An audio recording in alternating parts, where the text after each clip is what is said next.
आप लोग समझिए, भगवान कृपा करें मुझे कुछ, अरे कुछ नहीं, वो अधीन हो जाएंगे, बस बात को पकड़ लीजिए आप। विवेकवान वही है जो डोरी को पकड़ ले, पतंग के पकड़ने के चक्कर में डोरी ना छोड़ दे, कभी पतंग हाथ आने वाली नहीं। नाम डोरी है, पतंग प्रियालाल है, पतंगो यथा त्वाम अनुभ्राम्य माणा। नाम मत छोड़िए, पकड़ते रहिए, घसीटते रहिए। एक एक नाम आपका ऐसा जैसे हम डोरी घसीटते जा रहे, पतंग नजदीक आती जा रही, ऐसे नाम जापक के समीप रूप प्रकाशित होने लगता है। जो नाम ध्यान पूर्वक जप किया जाता है, इसके लिए और कोई साधन की आवश्यकता नहीं।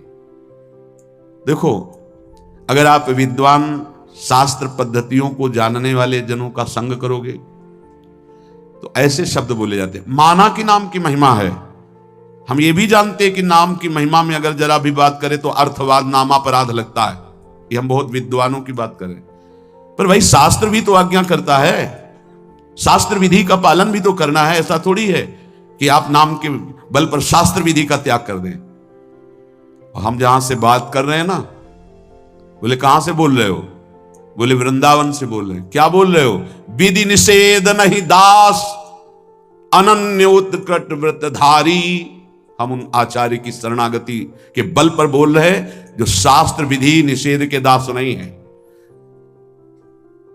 करनी अकरनी दो विधि भूले, विधि निषेध सब रहे धरे, नर हरिदास ते भय बावरे, जे आह प्रेम प्रवाह परे, तो सुने न काहू की कही, कहे न अपनी बात, नारायण वा रूप में मगन रहे दिन रात, ना काहू सो बोलिबो, ना कोई व्यवहार, बस अपनी कुंवरी किशोरी को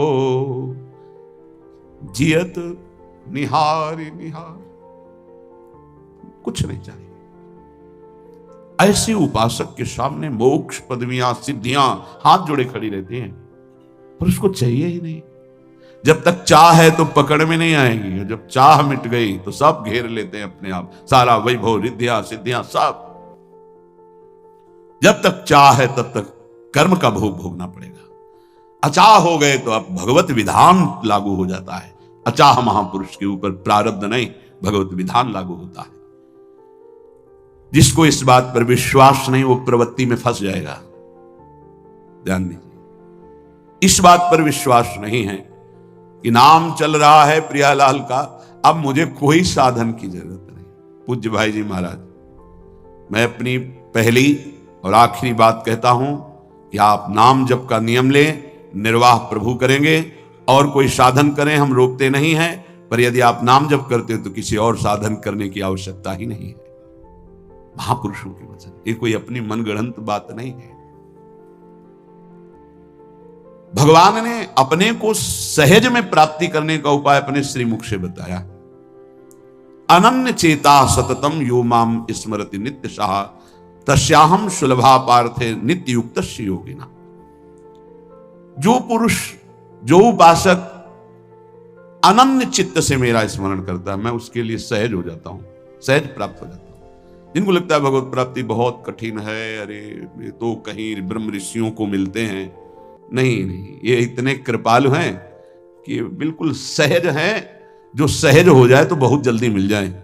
कहीं गाय चराने वाले को मिल जाते हैं, कहीं एकदम भोले भाले जिनको ज्ञान ही नहीं है उनको भी मिल जाते हैं। एक बहुत ही भोला नवयुवक था, अढ़िया नाम था उसका। अढ़ाई कहते हैं 2.5 किलो को। पहला आहार उसका 2.5 किलो का ही है, आगे आप श्रद्धा रखें तो और प्लस हो सकता है। लेकिन वो मतलब घर में माता पिता पधार गए तो उसे कोई 2.5 किलो आटे की कौन रोटी बना के दे। थोड़ा जब उसके अंदर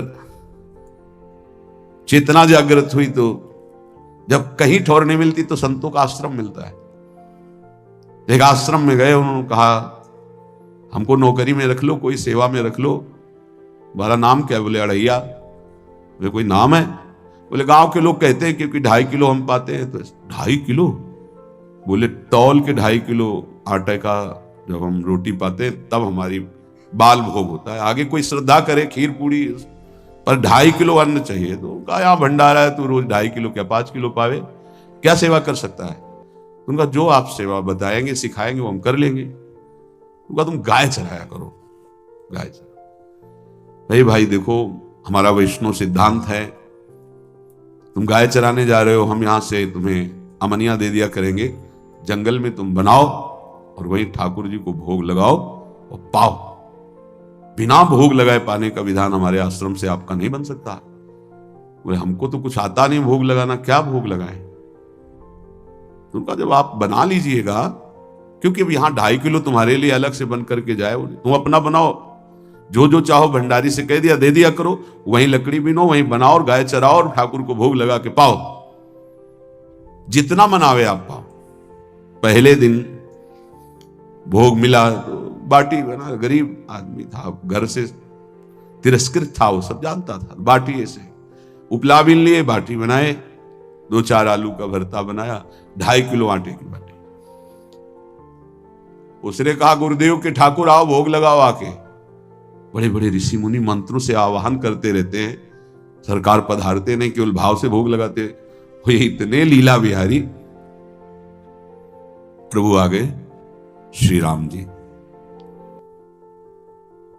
अड़ैया ने आंख खुरप लगी ऐसी तो आंख खोल के देखा, नवीन मेघ कांति, अरविंदाक्ष, सारंग धनुष धारण किए हुए सामने खड़े। कहा कौन हो आप? हमें राम जी कहते हैं। आपने कहा गुरुदेव के ठाकुर आ, तो गुरुदेव तुम्हारे जो है उनके हम ठाकुर जी हैं। सही में आते हो तुम? बोले आए तो गए और हम पाएंगे। बड़ी खुशबू आ रही है आलू के भरता की, तुम्हारी बाटी बनी हुई। और गुरुदेव ने कहा तो भोग लगा के पाना, मतलब आप पाते तो हैं? नहीं सुना है। बोले नहीं नहीं पाते हैं, पर सबका नहीं पाते हैं। आप जैसे भक्त जब पुकारते तो बिल्कुल कुछ नहीं जानता था। इसीलिए हम कह रहे बड़े बड़े विद्वान और योगी जन रास्ता देखते रहते हैं। हरिवंश महाप्रभु ने इसीलिए लिखा है, मुनि मन ध्यान धरत नहीं पावत, करत विनोद संग बालक भट। ये विनोद करते प्रकट हो जाते बड़े बड़े मुनियों के जो ध्यान में नहीं आते। काश तो आप हमको ऐसे ही रखोगे, क्योंकि आप आ गए तो आप भी। तो प्रभु ने कहा जब तुम 2.5 किलो पा सकते हो तो हम तो 2.5 मन भी पा सकते हैं। बोले हमको ये पता नहीं था कि गुरुदेव के ठाकुर इतने भूखे रहते, पर आप अलग पत्तल में ले लो, अपने पूरे पत्तल में तुम आपको पाने दें। बोले भोग थोड़े ऐसे लगाया जाता है कि तुम अपना रखो तुम अपना रखो। और बोले आंख मूंद कर तुम बैठो, जैसे तुम्हारे गुरुजी भोग लगाते हैं तो आंख मूंद लेते हैं, अब हम पाएंगे तुम्हारे।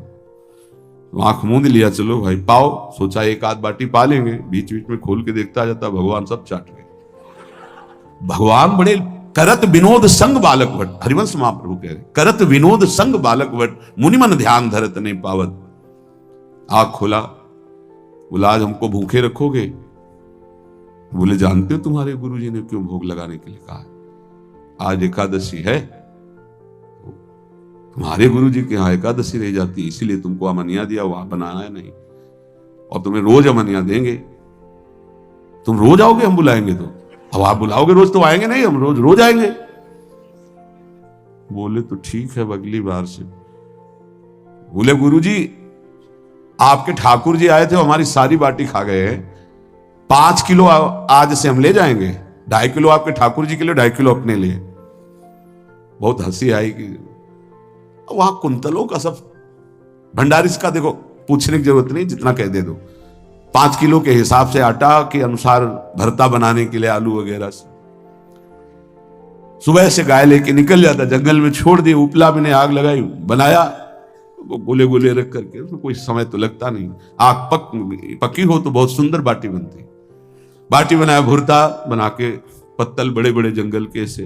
कहा गुरुदेव के ठाकुर पधारो। तो आंख खोल के देखा साथ में सिया जी। उसने कहा ये कौन है? बोले हमारी अर्धांगिनी है। तो कल क्यों नहीं बताया था आपने कि अर्धांगिनी भी है? ये भी पाती है? बोले हमारे जैसा है। जानकी जी बैठ गई, राम जी बैठ गए, बड़ा सकुच में, पर जानकी जी इतनी करुणा वात्सल्य बरस रही थी कि वो कुछ बोल नहीं पाया, बस देखा ऐसे कहा, पाओ गुरुदेव के ठाकुर। प्रभु आराम से, सिया जो खूब स्वाद बखान बखान करके पाया, वहां खोल करके देखता आज भी हम 2.5 किलो अपने लिए लाए थे, लेकिन ये दोनों पा गए। गुरुदेव 7.5 किलो। बोले क्यों? आपके ठाकुर की पत्नी भी है ना? कहा है तो दोनों आए थे। किसी को विश्वास नहीं हो रहा था। दे दो भाई, अरे गाय को खवाएगा, दे दो, कुछ करेगा, क्या कमी है यहां? 7.5 किलो आटा लेके। अब तो समय लगा, 3 बजे तक बाटी बन के तैयार हुई पत्तल में ऐसे, गुरुदेव के ठाकुर पधारो। बस उसको बुलाना होता था कि विनोदी प्रभु, साथ में लखन जी, राम जी, सिया जी, लखन। ऐसे देखा, ये कौन है? बोले छोटे भाई। आपके भाई भी है? हाँ है। पहले अब परिवार में कितने लोग हुआ पहले बता देते तो हम वो सब आ जाते हैं। लक्ष्मण जी से कहा बहुत सरल भगत है, नाराज मत होना, चुपचाप पा लो। तीनों बैठे, फिर बेचारा ऐसे ही रह गया। जब वो चले गए तो पत्तलों में जो किनका रहता था, एक अद्भुत आनंद। अगले दिन गया, बोले गुरुजी 10 किलो आटा चाहिए। वो कहा 10 किलो क्यों? बोले आपके ठाकुर जी भी आते हैं, उनके ठाकुरायन भी आते हैं, उनके परिवार के भाई भी आते हैं, गोरे गोरे थे वो। कैसे, इसको कैसे अनुभव हो सकता है सिया राम लखन जी का? बहुत हट किया, 10 किलो आटा लिया, पहुंच गए, बनाया, 4 बज गए, रखा। उस मन में सोच रहा था आपकी संख्या ना बढ़ जाए। कहा गुरुदेव के ठाकुर पधारो। विशाल गदा, भयंकर स्वरूप हनुमान जी महाराज ने। आंख खोला तो 3 स्वरूप में प्रभु खड़े हुए थे, सिया राम लखन, हनुमान जी चरणों बैठे। पूछा ये कौन है? तो कहा ये हमारे प्रिय सेवक हैं हनुमान जी। एक बार आप अपने पूरे परिवार का, अपने सेवकों का वो आप पर्चा बना के दे दो, गुरु जी को दे देंगे जाके। हर बार एक बढ़ जाता है तो भगवान मुस्कुराए, हनुमान जी इसका कुछ बोलना मत, बहुत निराला भगत है। बोले पाओ प्रभु। तो पहले सिया राम जी पाए, फिर जो प्रसाद लक्ष्मण जी पाए, फिर हनुमान जी पाए। हनुमान जी सब पूरा बहुत निर्मल भाव से बनाया हुआ और निर्मल भोला भक्त पा गए। अगली बार कहा गुरुदेव 5 किलो एक्स्ट्रा में रख दो, 1 नंबर बढ़ता जाता है। आपके पहले ठाकुर जी आए, फिर ठाकुरायन जी आए, फिर उनके भाई आए, फिर इस बार तो बहुत भयानक रूप, गदा लिए हुए, लाल अरुण वर्ण शरीर का प्रकट हो रहा है। जिधर देखो कंचन वर्ण की कांति, मुख में अरुण वर्ण की कांति। हमने पूछा आपके ठाकुर जी से तो उन्होंने कहा कि वो सेवक हैं। रोमांच हो रहा था कि क्या सही भगवान करुणा करके इसको दर्शन देते हैं। अब अगली बार अगर ये बात करेगा कि तो फिर अब हम इसकी परीक्षा लेंगे। ले गया इस तरह में, बनाया सब। आओ गुरुदेव। अब तो पता था कोई आने वाला नहीं। गुरुदेव के ठाकुर, 2 संख्या बढ़ गई। आंख खोल के देखा, कहा ये कौन है? तो कहा ये हमारे और भाई हैं, इनका नाम भरत है, इनका नाम शत्रुघ्न है। पहले महाराज बता देते ना कि आपके और भाई हैं, हमने कहा था, आपसे प्रार्थना की थी। पाओ, बचे नहीं ना, 2 संख्या ज्यादा हो। अगली बार गुरुदेव से कहा कि गुरुदेव 20 किलो वाली बोरी में भर दीजिए, अब हम दिन भर बनाएंगे क्योंकि आपके इतने ठाकुर हैं। आज गया लेकर सब ऐसे रख करके पत्तल डाल दिया, कहा गुरुदेव के ठाकुर पधारो। बिल्कुल नहीं बनाया। आ गए प्रभु। कहा कहां, आज तो खुशबू भी नहीं आ रही, ना बाटी की ना भरता की। बोले प्रभु आपके साथ पत्नी है ना, और सेवक भी है, इतने दिन से तो हमारे हाथ का पाए, आज हम पाना चाहते हैं, आप बनाओ, अपने रुचि का बनाओ और पाओ। प्रभु ने सिया जी की तरफ देखा कि अलवेला भक्त। सिया जी ने कहा अनंत सामर्थ्यशाली शक्तियों की स्वामिनी। बोले प्रभु देखो, हमने ना उपला बिना है ना लकड़ी, आपके सेवक है ना, इनसे बोलो। हनुमान जी से कहा कि आप उपला और लकड़ी इकट्ठा करो, भाई आदेश है भगत का। लक्ष्मण जी चूल्हा जला रहे हैं, व्यवस्था आग की, और सियाजू के आंखों में आंसू भी आ रहे, धुआं भी लग रहा है, पर बना रहे। उसने कहा बनाओ, हम गाय एकत्रित करके आ रहे हैं। वो भागा, वो आश्रम में गया। बोले गुरुदेव आज पूरे परिवार सहित हमने फंसा लिया है आपके ठाकुर को। तो उनका क्या फंसा लिया है?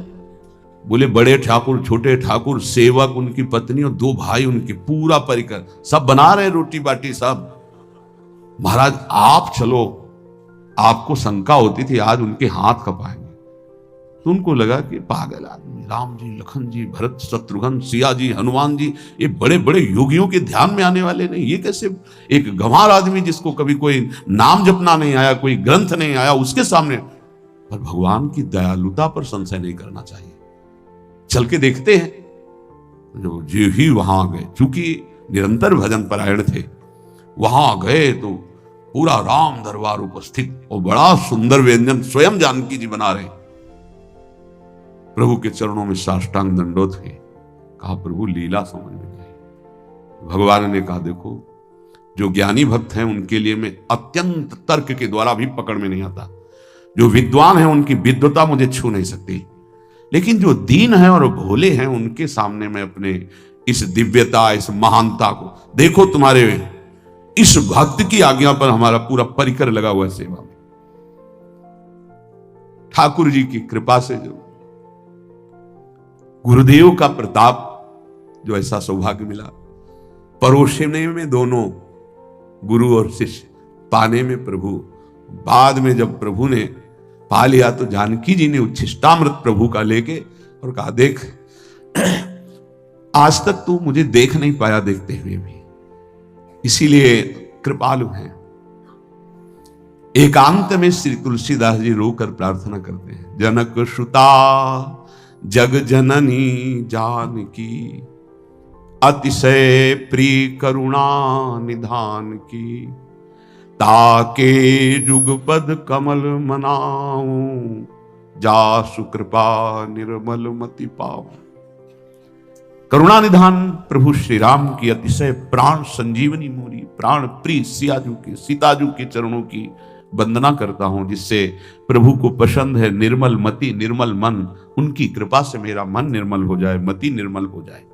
तासु कृपा निर्मल मति पाऊं। जीव ही जानकी जी ने अपने कर कमल से उस बालक को पवाया, अढ़ैया को। त्रिगुण माया का मल नष्ट हुआ। ओ जी सच्चिदानंद प्रभु का साक्षात्कार निहाल हो गया। कब कौन से गुण पर कैसे जीत जाए विश्वास कीजिए, बस आवश्यकता सहज होने की। हमारी स्वामिनी जो सहज है, सहज होने की आवश्यकता है। जिसको ये कि कहां मुझे ऐसा दुर्लभ सौभाग्य। देखो कोई नाम जप उसके अंदर नहीं, कोई पाठ नहीं, कुछ नहीं। गुरुदेव ने कहा कि भोग लगा के पाना है, भगवत साक्षात्कार हो गया। विश्वास रखना चाहिए कि प्रभु हमें प्रतिपल देख रहे हैं, हमारे साथ हैं। सच्चिदानंद स्वरूप अपने आराध्य देव का निरंतर भजन और ध्यान पूर्वक भजन, ये 2 बातें कह रहे हैं, भजन और ध्यान पूर्वक भजन। पहले भजन करने की क्रिया होती है, फिर भजन में थोड़ी रुचि होती है, फिर ध्यान पूर्वक भजन होता है। ध्यान पूर्वक भजन, चल रहे हैं, बैठे हैं, चेष्टा रहित हैं या चेष्टा युक्त हैं, हर समय वही नाम अक्षर मात्रा सहित एक एक शब्द गूंज रहा है, उसी में प्रियालाल का रूप झलक रहा है। अब हृदय में ध्यान है, मुख में नाम है, मंत्र है, इससे बढ़कर जीवन क्या। विश्वास भक्त को ही होता है, अन्य को हो ही नहीं सकता। कोई भी अगर अपनापन होता है तो प्रियालाल झलकते। जिस समय वो कटा उसी समय वो सामने है। मैं हूं ना, तो किसकी तरफ देख रहा है? बस ये जैसे कहा जाता है कि प्रभु वृंदावन से बाहर एक कदम नहीं रखते, तो हमारे भक्त जहां होते हैं वृंदावन के, वहां प्रियालाल जाते हैं। ध्यान रखना, वहीं वृंदावन भूमि प्रकाशित होती है। चाहे वो लाखों कोस दूर हो, वृंदावन वहीं प्रकाशित होगा, उन्हीं के सामने प्रियालाल होंगे। ये भक्ति विश्वास का मार्ग है। तुम्हारा एक ही कर्तव्य है, सब जगह से अपनापन हटा के अपने इष्ट में रखना और उनका चिंतन करना। बस हमारी यही साधना है। फिर तो प्रभु की ओर से जो कृपा की धारा आएगी कि आप उस पर बह जाएंगे। जितना जितना कृपा में डूबते जाएंगे उतना उतना प्रेमानंद बढ़ता चला जाएगा। यह सौभाग्य कभी निर्गुण उपासक को प्राप्त नहीं होता। पूज्य पादुड़िया बाबा जी महाराज। प्रभु का साक्षात उसको दर्शन होता है, प्रभु से संभाषण करते हैं, प्रभु उसके साथ खेलने लगते हैं। ये निराकार की उपासना वाले उपासक को कभी सौभाग्य नहीं मिलता। भगवान की इस उपासना वाले को निराकार तत्व का बोध हो जाता है। ध्यान रखना, हमारा स्वरूप चराचर जगत का स्वरूप, भगवान का स्वरूप सबका बोध हो जाता है प्रेम मार्ग के पथिक को, और सगुण साकार स्वरूप में जो प्रभु विराज, उनके साथ खेलना होता है। जो सगुण उपासक साकार उपासक हैं, उनको तो निर्गुणों उपासना का जो फल है सर्वत्र तत्व अनुभव, ये स्वाभाविक हो जाता है। लेकिन जो निर्गुण निराकार उपासक, उसको साकार रूप में दर्शन, संभाषण और लीला में ये नहीं होता है। बड़ा भाग्यशाली है, अनेक जन्मों का उसका भजन सिद्ध हुआ, जिसको प्रभु के साकार रूप की भक्ति करने का अवसर मिला।